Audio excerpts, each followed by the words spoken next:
Welcome to the Success Revenue Podcast, the only podcast in the Middle East that brings you leaders in customer success, account management, sales, and go to market to share ideas and perspectives and valuable learnings on how to successfully drive revenue, delight customers, and take it to the next level. We are your host. I'm Haidar Al-Saad, CEO of RevSetter, the customer management platform. And with me, I have my amazing co-host, Ivy Ferrero, CS executive, leader, and advisor. And we're excited to bring you a long list of guests on this season of the Success Revenue Podcast. And today we have a real treat for you. We have a top 25 CS influencer and leader globally that's joining us for a conversation about CS, psychology, and leadership and business. And we'll have multiple takeaways, including how to position yourself as a new leader in customer success, and how to think about the way they can influence and impact other people through your leadership. And we'll also talk about the changes that AI are bringing, as well as some of the new trends in leadership that we're seeing out there.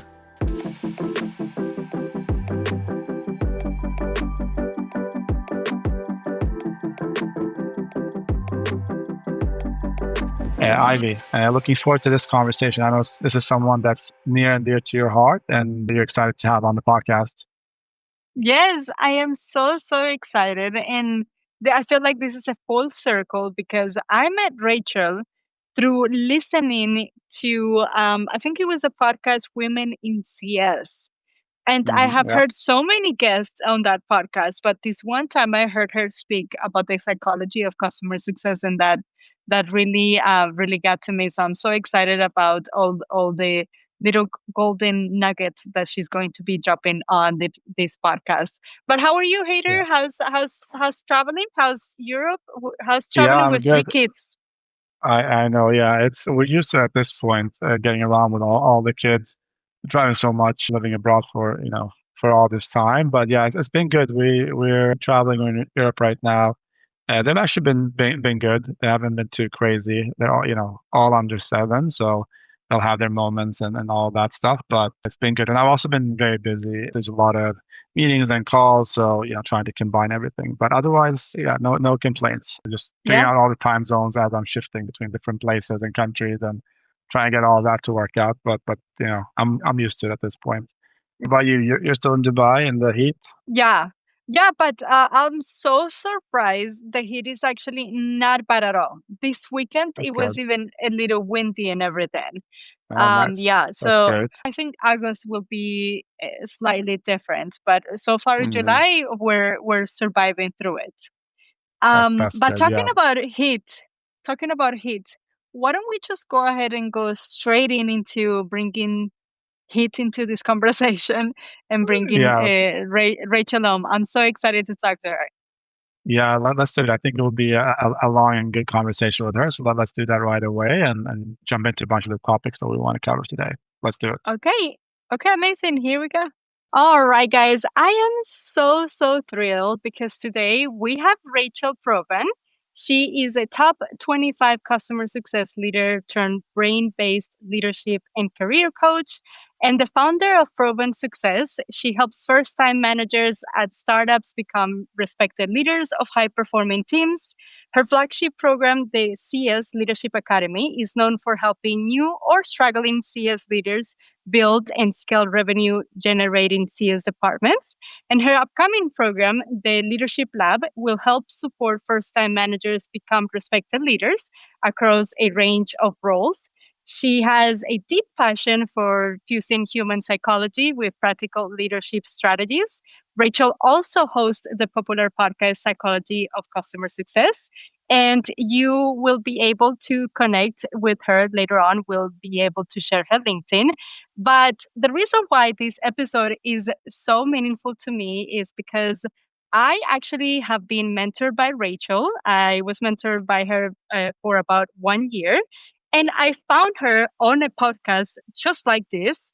I am so excited because I grew so much under her mentorship. And to me, it's just such an honor to have her here in the podcast. Welcome, Rachel. I'm so excited.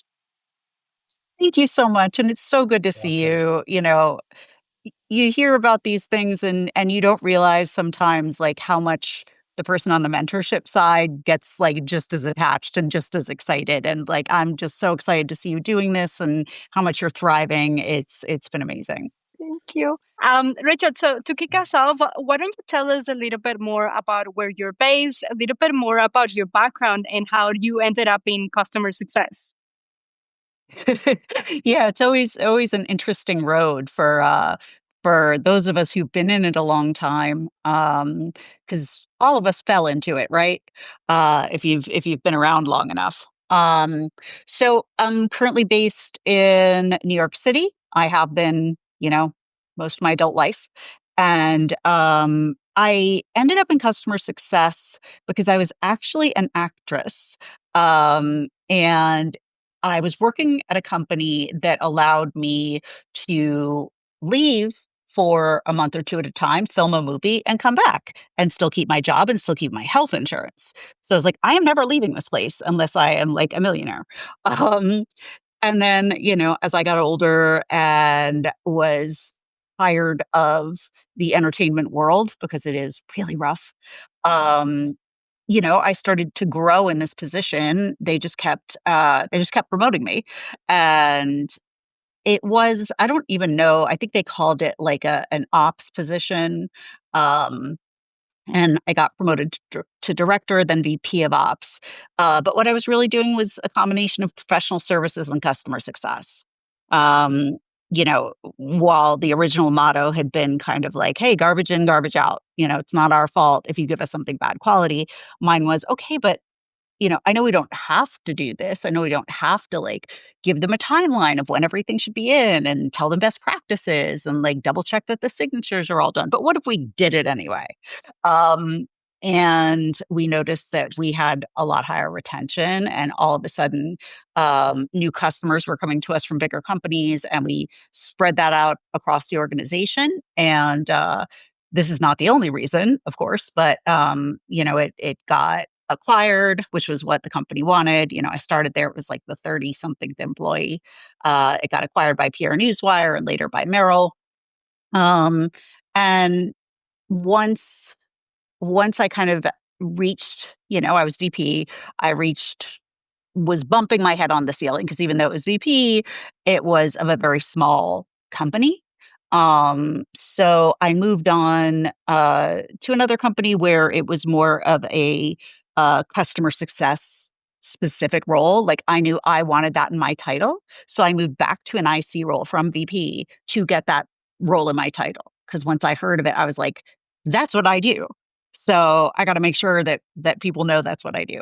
And yeah, and I just ended up in, everything from seed stage, like 5 people, to Fortune 500 companies, and have been really lucky to have had an awesome career in that. And, I was in it for about 15 years before saying, I'm ready for a little bit of a change. My favorite part has always been mentoring, my team and helping ICs become new leaders.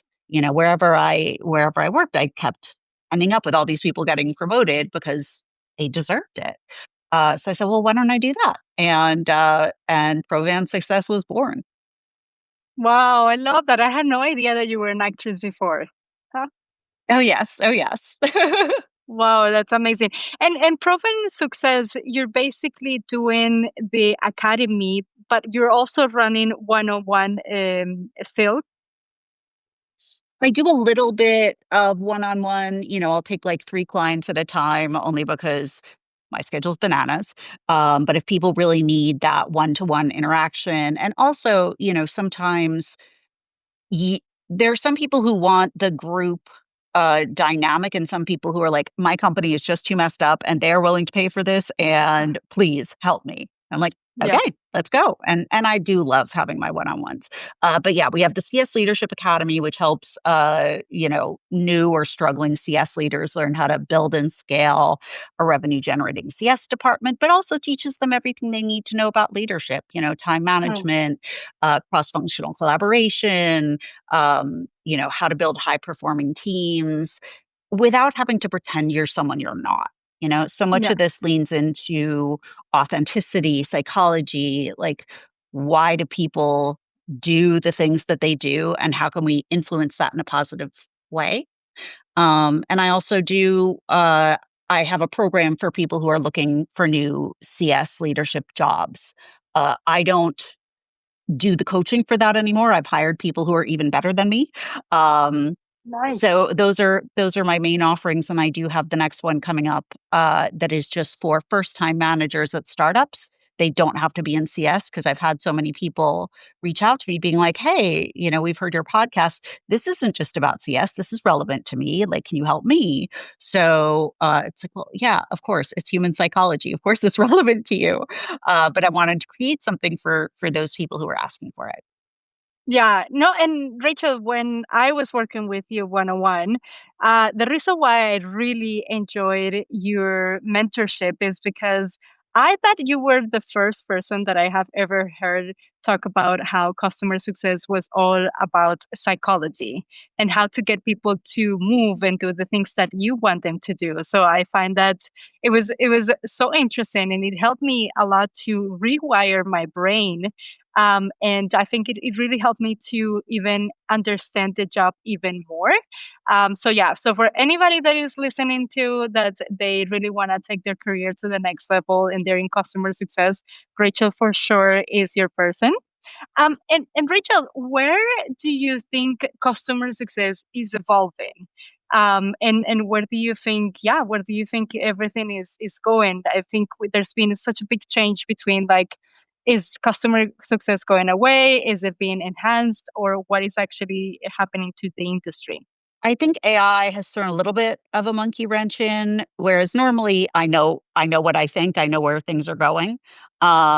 Typically, AI is weird in that like everybody is using it, putting it in their products, but not necessarily in a good way yet. I do think we will get there because I work with it a lot and I know how powerful it is.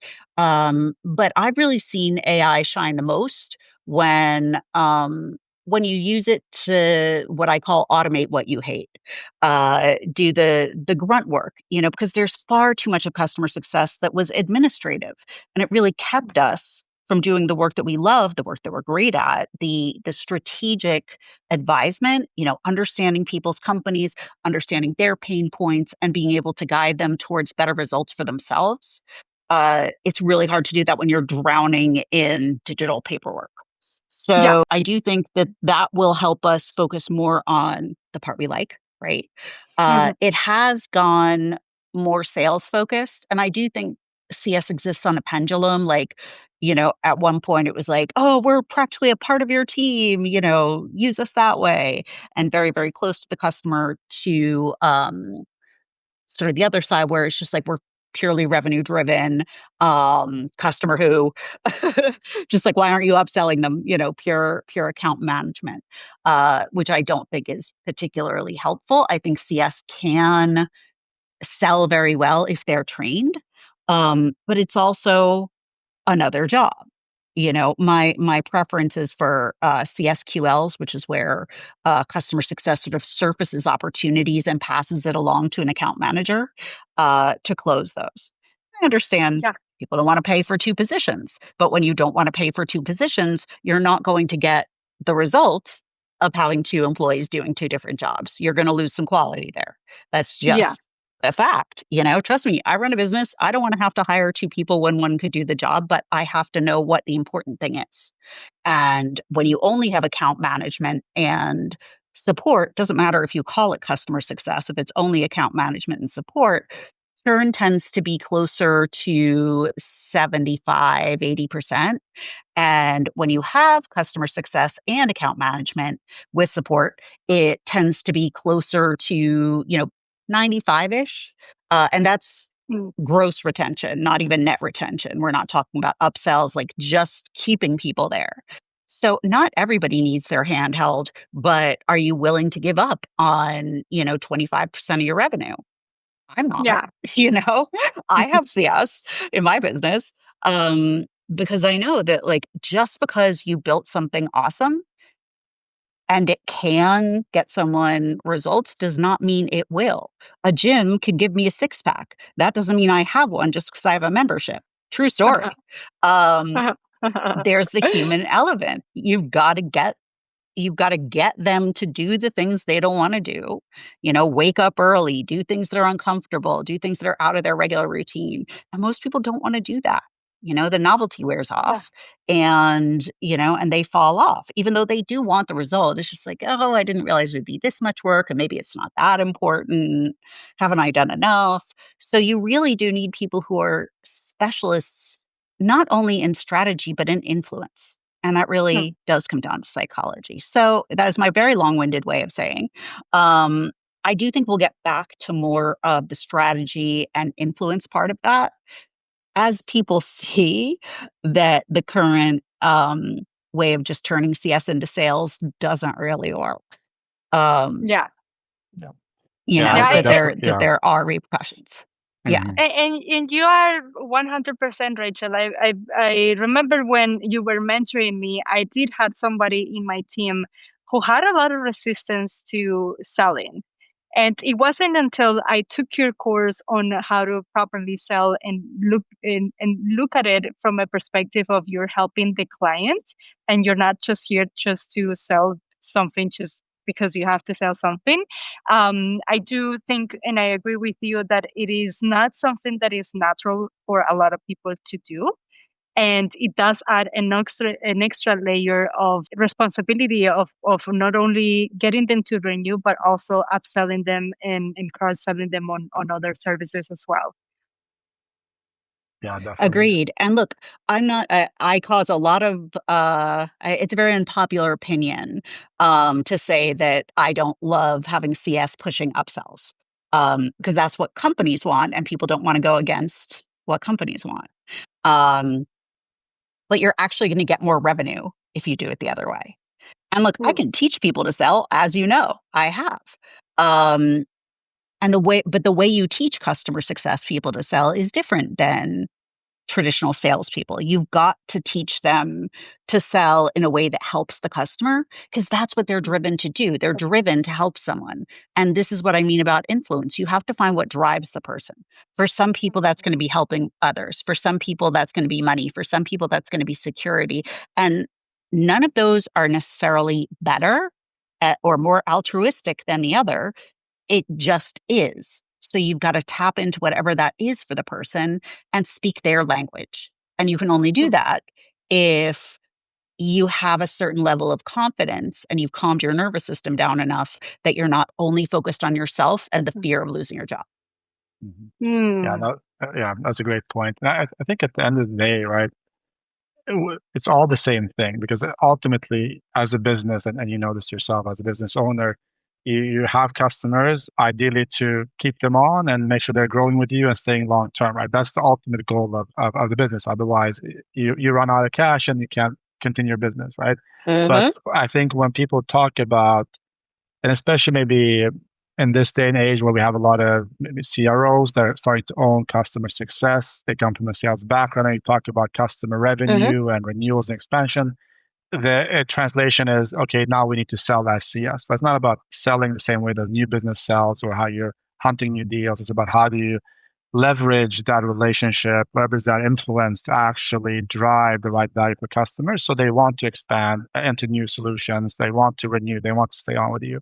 I think ultimately it's the same goal, but we're maybe approaching it a little bit too much from the perspective of revenue equals sales and sales equals just how new business does sales, not how you do sales in many other 100%. instances, right? So that's I think where the nuance comes in for experienced leaders like yourself and understand that versus maybe some of the newer leaders that don't know that yet or haven't had that experience in terms of driving customer organizations for a long time. So that's definitely I think a gap in terms of the education that exists in these businesses out there today that someone needs to help bridge. So I agree with you totally there, Rachel, in that perspective. But actually, I wanted to also pick up on something that you said there in terms of the importance of having the confidence, right? And I think one of the things that we see a lot with I think it starts as someone that's similar to you. I've had hundreds of CS folks under me over many, many years and decades at this point. a new person comes into CS, they think they know everything day one, and then they kind of pretty quickly realize, wait, I don't know anything yet, and then it takes time for them to gain that knowledge and experience. And I think we also see a lot of times new CS leaders come in. Typically, you're promoted once you've been doing really well in your role as an IC or maybe a mid-level manager, and then you step into a more high-level actual director, VP role or something. You come in very confident. And, CS kind of sets you straight pretty quickly as you get up in these different levels. And you can sometimes lose that confidence and not really know how to scale this on that next level. Do you have any principles as you're coaching a lot and mentoring people? Do you have any principles or models that you often get back to when it comes to how you help these new CSEs in particular build confidence in their abilities and their systems and the way they're executing? How do you kind of get them to go from that mid-level or IC level into that director level or higher with confidence?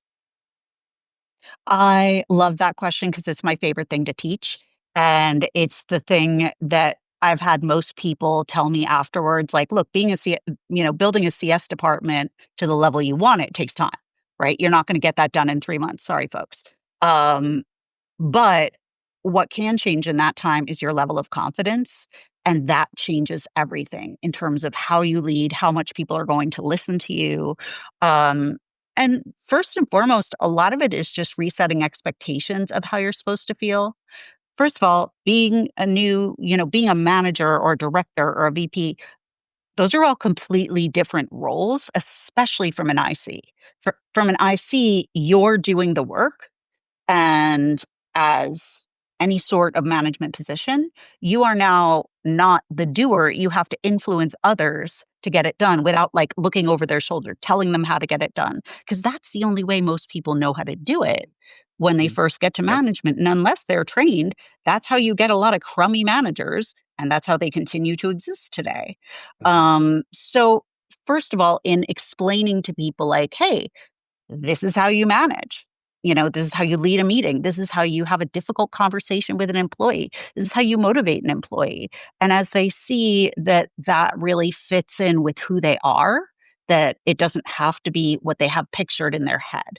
I tend to say, look, the idea of executive presence that we have tends to be kind of like a 1950s straight white male. Now, or in his 50s or whatever. And look, I have nothing against them. I am married to one. But that is not going to be me. And if I go around trying to emulate that, which I did, I looked really weird. And you're going to look really weird if you're trying to be someone you're not. So I think that's where the Mhm. confidence gap comes a lot of the time is like, I can't fit that role without feeling really awkward. Well, no one says you have to. Executive presence is confidence. And the other thing that I tend to point out to people is like, they know you don't know anything. They know you just got promoted, unless Yeah. you've lied on your resume, and in which case I really can't help you. But like, even if you're coming in from an outside company, Right. like you've gotten promoted, everyone knows this is your first time, and you're even better off saying, "Hey, this is my first time. Can we figure this out together?" You're going to get so much more respect from your team. And, the executive leadership team is not there to catch you out. They're there to help you. They believe in you. That's Mhm. why they put you in this position. Yeah. Um, but you're going to get some feedback here or there that's like, hey, here's how you really do this thing. And you're going to take that as, oh my God, I'm a failure. They're going to fire me tomorrow. I'm going to end up living under a bridge. And what about my children? Um, You'll be and fine. Yeah. we're very reactive to things like that. But, Mhm. I teach people to lean into what does confidence feel like for you? Like Mhm. authentic confidence. Like if I told you you had to give a presentation tomorrow that showed that 2 plus 3 equals 5, are you nervous? Right. So you just have to show what you know. And 99% of the time, that's actually going to be more than a lot of the C suite when it comes to customer success. Yeah. So lean into what that confidence feels like for you. Like, I know what I know.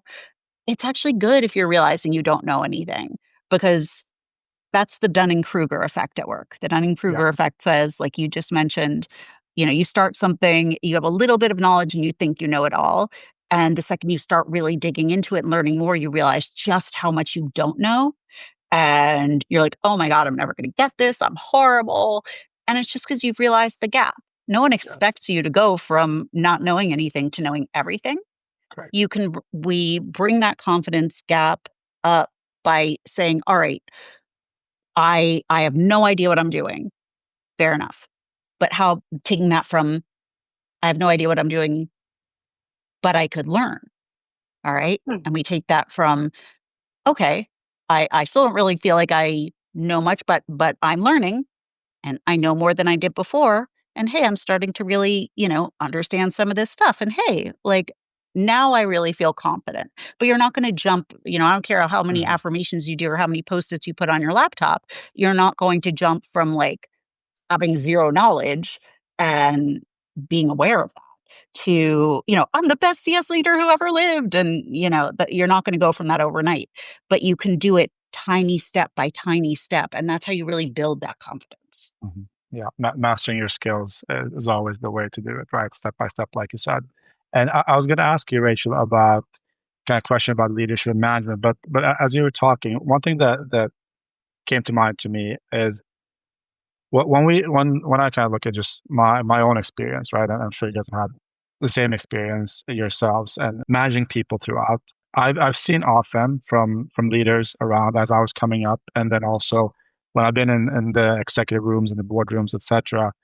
And when we speak about, let's say, a new executive, a new leader, we talk about their strengths and their weaknesses, and a lot of times we also end up talking about, or I see this happening, where some leaders talk about that stereotype, right? Like if a female new leader is, can come off as too aggressive or too overwhelmed, and that becomes a negative, or too emotional, and these different things. And I really don't like that because obviously, based on stereotypes, and it's not just female leaders, but other groups as well, right? And 100%. one of the things that I always talk about when I mentor or talk to people, I'm curious of your thoughts on this, is you don't really have inherently your traits are not strengths or weaknesses. What you do with them.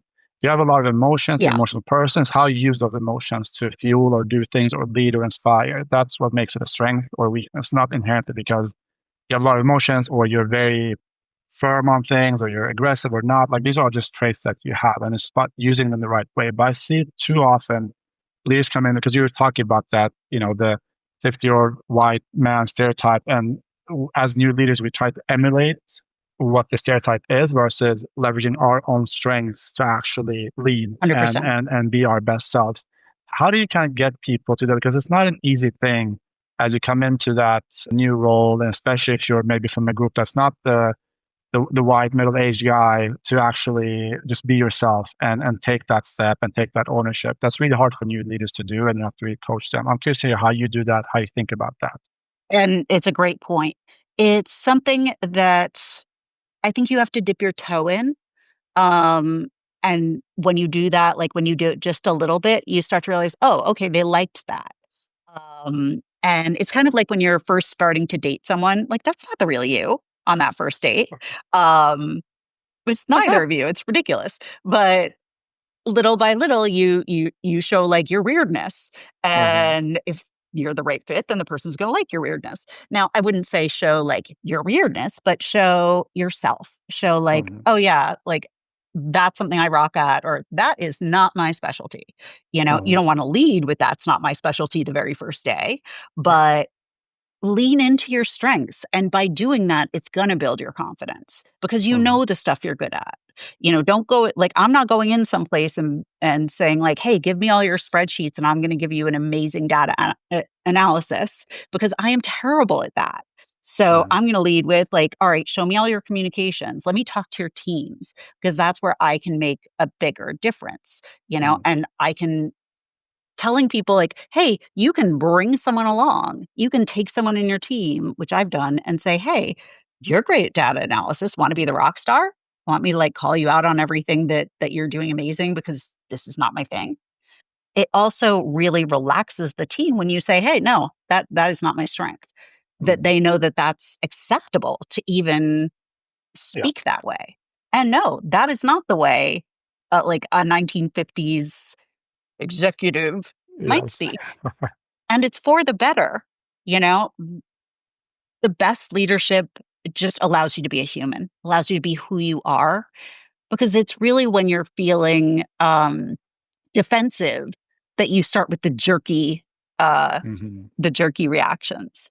Yeah. The best way to do it really is by dipping your toe in. Just do one little thing, say one little thing that's actually you, and you're going to see it goes over so much better because we're animals, right? We sense when something is inauthentic. And we might not know exactly what's going on, but we're just like something's a little off there. Whereas if someone is relaxed, we can see the difference in the muscle, in how your muscles are. If someone is relaxed, we're like, okay, they've got this. I don't have to like come up and maybe try to take it over because they don't seem so okay. So understanding that. And there's a difference between trying to be someone you're not and being scared. Mm. Show up scared, do it anyway, be yourself, be Yeah. scared. And it's okay to say, I'm a little nervous on your first day. In whatever Mm. that way looks like for you, even if you look terrified. Everyone has Yeah. been there. So Mm. I speak a lot on this and how to do that, obviously, but that's sort of my teaspoonful of advice. Hmm. Yeah. I Mm. love that. I love that. And Rachel, this brings me to a good point, imposter syndrome, right? Why do Mhm. you think so many new managers feel like imposters? And what would you say is the first internal shift that people need to make to get over feeling like an imposter? Well, you probably feel like an imposter because you don't know what you're doing yet. So, Mm. like this, I have no idea what I'm doing. Well, yes, but nobody thinks otherwise, right? Like Mm. the kind of like what I was talking about before. It's like no one thinks you know how to do this, but if you don't feel comfortable doing the role, the most important thing is to ask questions. You're like, hey, can I have someone from higher up who I can like ask questions about being a manager? Or like, can I take a course? Shameless plug. But to not get any training and not have any experience, I don't think it's unreasonable to feel like an imposter because no one has trained you how to do this.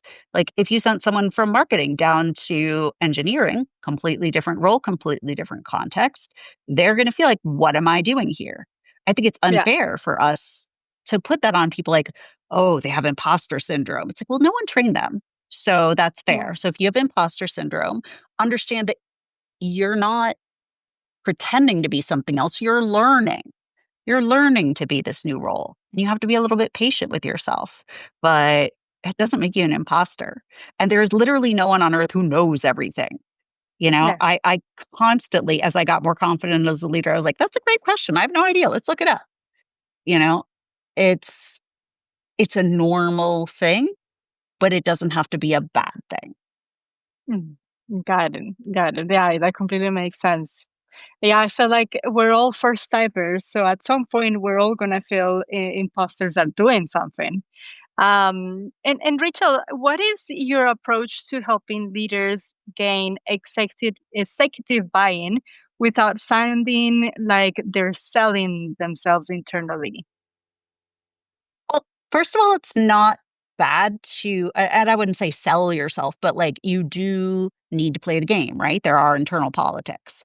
Um, it icks me out to think of it that way and to work that way, so I like to build relationships. I'd like to help people.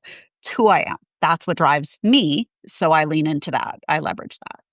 But what I always do, and this is much easier to do if you're calm and you're not only focused on me, me, me, me, me, what do I have to do so that I'm safe? If you can take a second, and this is why before any meeting with anyone else, I don't care how experienced you are, you need to take a second to say, what do they care about? What are their KPIs? Like if you're speaking to the executive team, they report to the board. Here are the metrics the board cares about. Like are they growing? The NRR, the GRR, the new business, are they meeting the rule of 40? Like it's important to learn those things and how you contribute to that.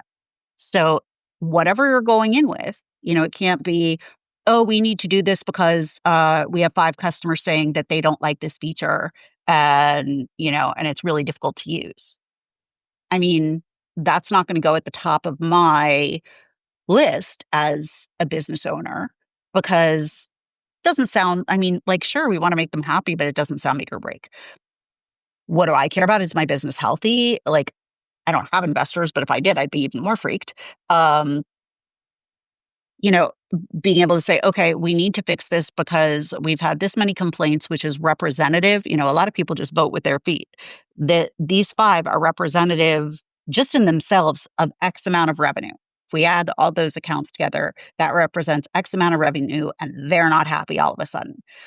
I feel there's a risk. I feel this revenue is at risk, and that there are potentially, this is part of this segment, this type of customer, you know, we could have up to 25% of our customers feeling this way and not telling us. How much of that do we want to risk? Putting it in terms of financial risk, tie everything to revenue when you're talking to them.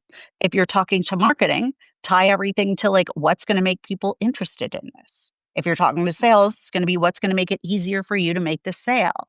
You know, you can get people to do things so long as they see what's in it for them. That's absolutely everyone. There has to be a point, and it's not because people are selfish jerks. It's because we all have too much on our plate. And if you want something to be even remotely close to the top of the list, there needs to be a really good reason why. So that's what you have to think about before you make any ask. And if you center things on what they care about, people really appreciate and respect that. It's not only Yeah. that it's going to help you be more effective, it's like, wow, someone's actually thinking about what matters to me. So that, and listen more, when you're in a room, really listen, say thank you, 2 ears, one mouth, that whole ratio. People will like you so much more, like the less you talk. Um, in general. And I'm not saying like don't say anything ever, but I'm saying don't be like me and ramble, because it doesn't serve you as well. We all want to help and show how we have these great ideas and make it easier for you. I just want to make it easier for you. But when we do that, we don't realize they left the conversation 5 minutes ago. You know. Yeah. Yeah. Mm. No, I love That's that.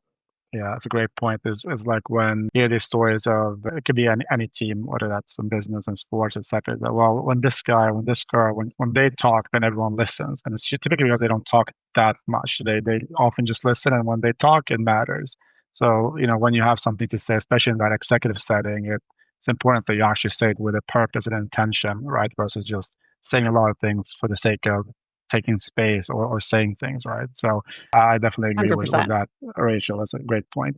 Now, let's kind of take a little bit of a shift here. I'm curious, as someone that's deeply in the AI space myself, I'm curious to hear your thoughts on, obviously, from a technology standpoint, efficiency, productivity, there's a lot of things we can talk about when it comes to AI and customer success, tooling, and everything else. But I'm also curious to hear your thoughts on at least what you believe the future looks like, because I believe in a hybrid future. I speak about or talk about the human-led AI-powered future that we're going to have and kind of building towards that. And that the soft skills, the human aspect that we as people kind of put into these processes with our customers and on other ways internally will matter even more, I believe.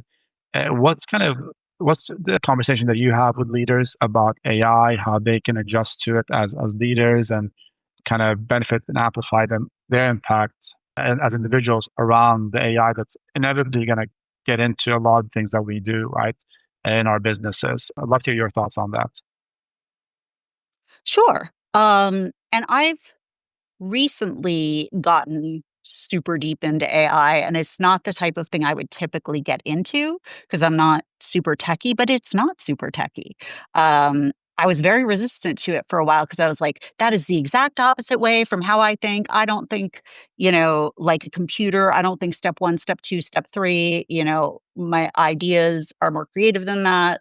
Um, and I hate how it writes and blah, blah, blah, blah, blah. But I had someone show me what it could do and that I could just word vomit to it and it could make sense out of that.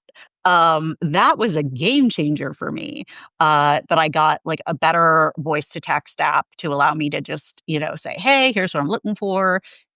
Here's who I want you to be, like the basics of prompting, but just learning that it didn't have to look an exact way that maybe someone was teaching in a course, because I am not going to think linearly. It can do that. It can do that for me. Um, Ideally, and look, I agree with you that I believe the future is, uh, working hand in hand with AI, and that it will help us achieve our next level of what we can do, just the way the internet did, right? We're all still here. Um, Horses aren't dead because the car came around. Um, Carriage drivers are just, they just do something else. Um, but I think there is going to be a a short period of time, let's hope it's short, where people try to go all in on AI and replace everything they can with AI. Because now we don't have to pay for people anymore. Profit, profit, profit. It's going to be a disaster. Because I don't care how good AI gets. And like, it depends on the stakes of the product, right? Like, I don't care if I'm dealing with a bot, if I'm like ordering Pizza Hut. I do care if I'm like trying to buy a $5,000 purse at Chanel. I want someone there. I want someone talking me through it, because that's an investment for me, right? And it's no different from your software. You want to make sure they understand, and people do not feel as understood by a machine.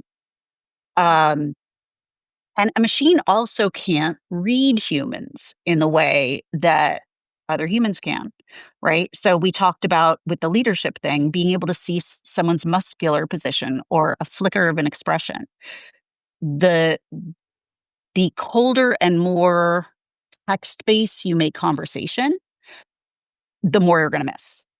Not, they say anywhere from 93 to 97% of communication is nonverbal. Um, But that's when it's you're speaking it, okay? Now take away the voice, which had so much modulation, and, like, you can say the same words many different ways and have many different meanings. Um, like, think of the phrase "shut up," you know? I can be like, "Shut up." And then, "Shut up." It The AI doesn't know how to interpret that differently. So, there are going to be nuances that it just cannot get, because we don't understand the brain well enough to be able to program it in, thank God. Uh, so it will lag in that, and we will still need humans, and people will realize, "Oh, geez, everybody is getting off my product because they think it sucks now and they can't get support." I mean, how happy are you to talk to an AI chatbot? I'm not thrilled. It usually can't get me what I want. So I'm not saying that will never be able to happen, because AI is incredibly powerful, but we have to understand where we are versus where we see things going. And I would say, no matter who you are, start learning AI, start learning how it works. Just start using it instead of Google. Just start asking it things instead of Google, and just start anytime you can't figure something out. Like, I'll even ask it, like, "What do I want for dinner?" Because I'm tired of having to be the one to decide that. And it's like, give me options until I figure out something that sounds good. Just, give me options. And that is very helpful to me, because otherwise I sit there for, 30, 40 minutes not knowing.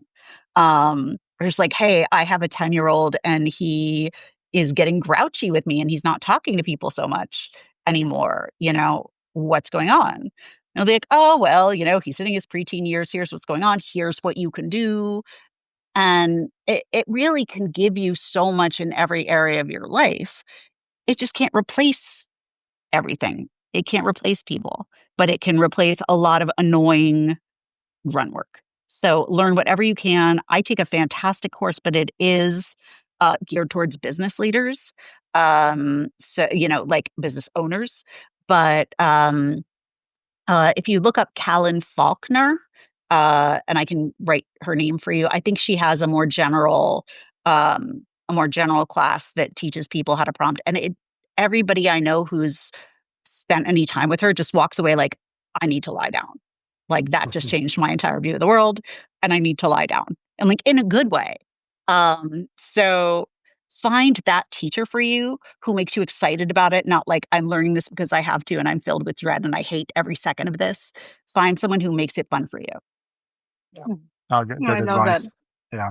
Definitely. And like you said, there's just so many things AI can do, a lot of things it can't do yet. And it's, towards, by the time we get to AGI, was like the generalized intelligence, there's still some ways to go there. So it will still Hmm. be needed and there'll still be different things. I always kind of talk about, like, if you look at all your processes, workflows in business or in just in general in your life. There's some things you can automate. You don't need AI or yourself for it. It can be just automated. Some things that AI can take over, a lot of those repetitive things, manual tasks, time wasters. And then there's things that needs the human touch still, right? The customer interaction, the enterprise touch, or just like you said, you go to buy an expensive handbag versus ordering some pizza. Those are two very different experiences that you want to have out of it, and speed and everything else around it as well. So you just need to understand that for your business or where you're deploying AI or leveraging it. I think that's the key thing. It's not a all or nothing proposition, at least not yet. We'll see how the future looks, Yeah. 5 years from now. But right now, it's definitely not the case. So just need to be smart about how to do it. I think a And lot of yeah, people go ahead. mistake, like, don't understand that there's a difference between AI and automation. The two are not Yes. the same thing at all. You Hmm. can leverage AI for automation, but you Correct. better be sure that it is so well programmed, because anything you automate is going to magnify it and any errors at Yes. scale, right? Correct. And really Yes. fast. Hmm. So, but I will say the things that you can use automation for are the things that are predictable and happen on a timeline as a Hmm. CS leader. Like Correct. that welcome email, like, hi, I'm your Yes. CSM. My name is so and so. You can set up your first meeting with me here. Here's the people to bring. There is no reason for a CSM to have to manually send that email. Same with, like, Correct. hey, your renewal's coming up in 3 months. We need to start thinking about that. Anything that happens on a timeline and is the Hmm. same, automate the heck out of Automate. it. But if Yeah. you're thinking of fully automating all of your client communications, maybe would think twice. Yeah, yeah, exactly. Yeah, no, it's definitely you need to be smart about that. But like you said, I think that's a whole other long podcast episode is just explaining the differences between Oh yeah. automation and Gen AI or agentic AI, the different variations of And I agentic. am not the So one to do that. Yeah. yeah, no, I'll run through that one. So it's on one of our pods. I would like to run through that to people, but it's definitely just like you said. There's a difference, and I think just knowing that to start with is a good question and ask. Okay, what is the difference? How do I use different things as you're learning about it? So I think that's a great thing to bring up. And then I just have one more thing I was thinking about here, because you've talked a lot about the things that you're seeing with different leaders, how you approach it, and everything else around that.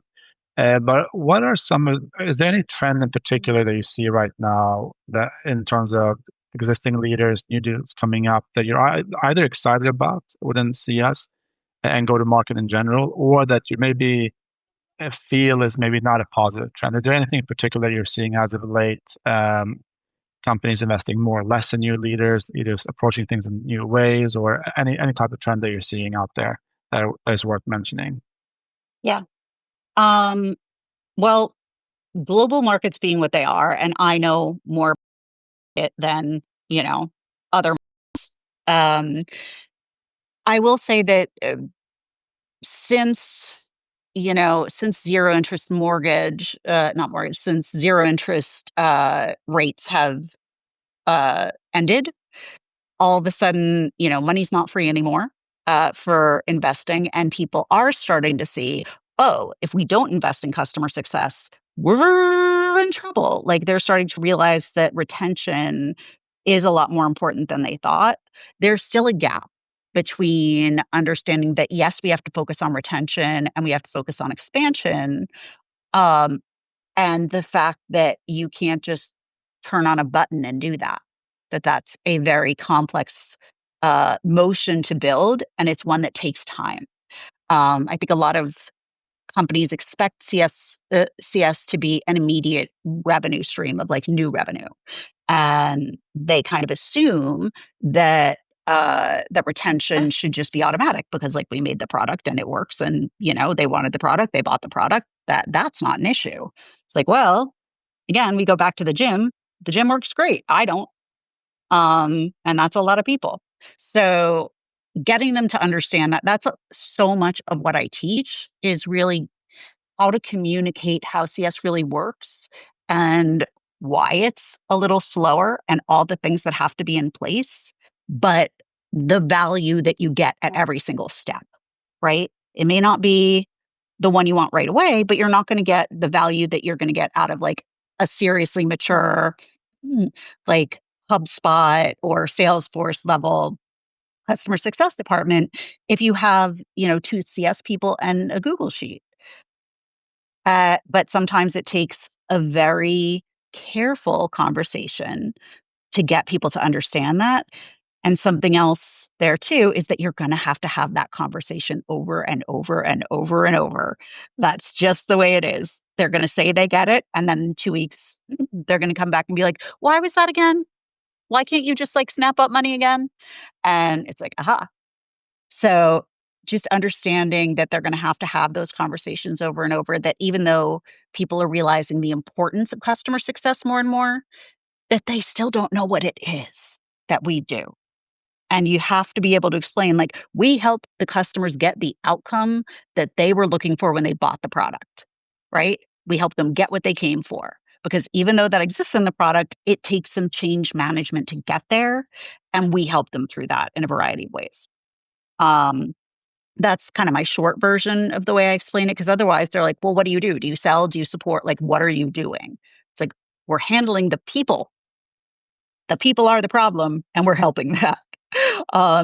So you're going to have to keep having that conversation. Over time, I think there will be a better understanding of what it is we do and the value, but you're constantly going to have to keep explaining what you do and the value of that.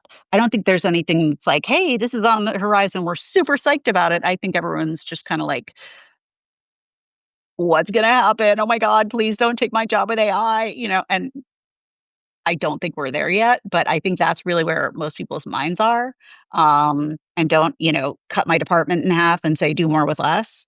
But you have to be able to show why that won't work. You have to be proving your value all along. And you can do that even if you're not, upselling every day. I know Absolutely. that. And Rachel, I'm curious, as somebody who is a woman and has had a lot of years in leadership positions, what would you tell a woman stepping into leadership today who feels like maybe she needs to toughen up to be taken serious? I'm deeply tired uh, with that whole problem, just the whole thing. Because my current feeling on that is, um, yes and no. Uh, there are going to be people who treat you as less than, and you're not going to change their mind. You're just not. Mm. So if you are working directly for someone like that, get a new job. I know it's hard, but you are never going to win that. You're never going to change their mind, no matter how fantastic you are. There are plenty of people who don't feel like that. Surround yourself with them. But don't exhaust yourself in trying to prove that women are equal to men. We are. And you need to focus on your own confidence and your own sense of self. You probably will toughen up over time just because people are jerks, just like, in middle school, kids are jerks. In business, people are often jerks to women. People are often jerks to people of color. I think it's, the onus is not so much for us to bear the brunt of that and toughen up like there's something wrong with us for other people being prejudiced. Um, I'm always going to challenge that. It's not always going to go over well, but I'm still going to challenge it because that's how we make incremental progress. I love that. But always stick to who you are. Never let them Mm. take away your humanity, because that is such an important part of customer success and really any role. Um, don't let them make you think that you are less than, or that everyone's going to think you're less than. It says something about them, not you. Like, I get mean comments on the internet all the time. These people don't know me. I don't know them. Whatever they're talking about is something that is going on in their own mind, right? And Yeah. it's the same thing if someone just seems to have an issue with women. Like, they might need a little more therapy, but talk to other women, have them buoy you up when that happens. But I don't think it's about getting a thicker skin. I think it's about, we got to do more to get people to understand that the world works better when you have women taking an equal amount of ownership of this world. Oh, I love that. That's great. Yeah, I can agree more. Definitely. Definitely. Yeah, I couldn't agree more. Amazing. So, Rachel, we've gone through this conversation and, tons of insights. We've actually been running through almost an hour here. So, what we like to do at the end of these conversations with our guests is do a kind of quick little lightning round of questions and answers here. So, are you up for that? A few more questions here, quick Oh, answers, wait, yeah, quick, yeah, go yeah, for it. perfect. Amazing. All right. Awesome. So we'll start you off with maybe the easiest one, which is simply what's your favorite content, right? To consume could be a favorite book, podcast, whatever it might be. I'm really big on, I like consuming audiobooks, so I tend to do those about psychology, behavioral psychology, Mhm. and I really like, podcasts to, like, decompress. I listen to a lot of, Bravo podcasts because that is my absolute favorite. Nice. Amazing. Awesome. Awesome. Great. And yeah, I could have almost bet on the psychology based off of how we gone through the conversation and all your thoughts from a psychology perspective on things. So that's amazing. All right. Whole Next, list of books, yeah, you do? on my Yeah, website, perfect. if you're interested in what psychology books or what customer success books I recommend, Nice. on Perfect. provansuccess.com, under resources, I have every book and whether or not it's on audiobook, because I don't know about other people, I can only listen to these when I am doing errands, washing the dishes, things like that. You can Yeah. still get it into your head. Excellent, excellent. That's a great recommendation to check that out. Okay, amazing. Next question: What or any people that you get inspired from, like to follow, that you recommend others, maybe particular CS leaders to check out or follow? Yeah, absolutely. Gosh, there's so many. I really, I really like Christy Russo. I really like Jan Young has amazing things about being more financially minded, and especially if you're trying to become a VP. Um, Anika Zubair has some cool stuff about like being a more revenue focused CSM because guess what? We have to be. So if you need to learn that, that's a great place for that. Um, I really like Miranda Jaconski. I never get to see her stuff in my feed anymore because LinkedIn is being a jerk, but, her stuff is always really insightful as well. Those are some of my favorites. Nice, great recommendations, and all great people. Let's CS minds, so that's perfect. And then next up is maybe my favorite question: Any great new idea or concept that you've learned about recently or heard about that you find exciting? And it can be big or small. I mean, honestly, most of them are AI based, like learning how I can use it in my business.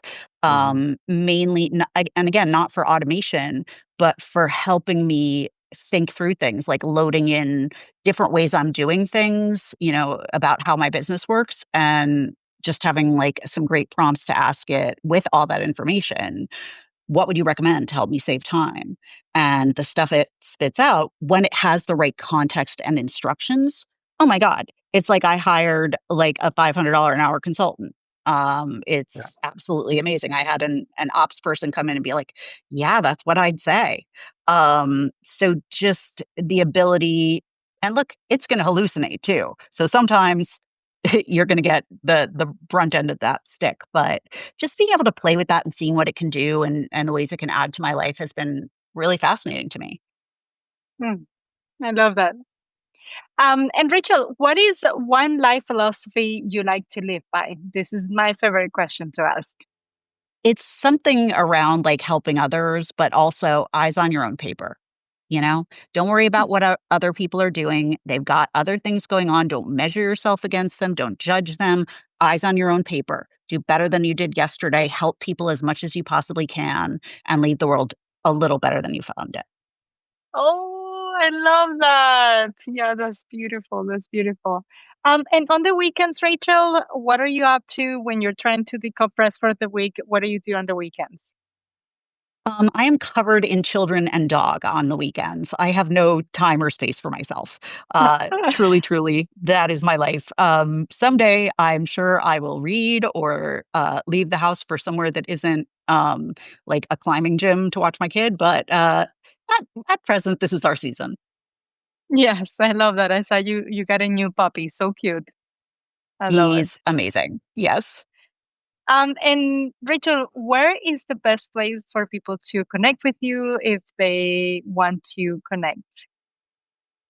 Um, Honestly, I used to say LinkedIn, but it has really been showing my content to like 500 people, even though I have 23,000 connections. So it's a little tricky there. You can just Yeah. email me at rachel@provansuccess.com is probably the easiest way. Like I probably shouldn't, but I still monitor that email. And you can always DM me on LinkedIn. Um, but get on my mailing list, sign up for my newsletter. That way you'll get the best advice and freebies and stuff like that that I have to give you. Um, because I'm a little long-winded and when I do a newsletter, it's shorter.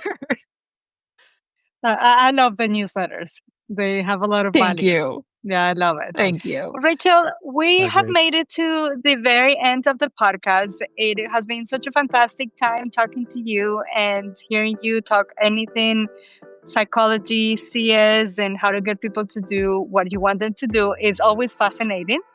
I am so glad you were able to be here with us, and I'm really excited to see all the projects that you have going on being launched. Absolutely. Thank Thank you you, so Rachel, much for for having joining. me. This has been so much fun. Pleasure all ours. Thank you so much, Rachel. Thank you. We want to thank our sponsors for supporting the Success Revenue podcast. RevSetter is the #1 customer success and management platform in the Middle East region, offering global capabilities mixed with regional solutions that helps your CS, account management, and go-to-market teams 10x efficiency, improve customer experience, and turbocharge customer retention rates. And thank you to Medlify, a leading marketplace for workers and employers in the healthcare space. Needs and demands meet, great benefits for both sides. Thank you again, and we'll see you next time.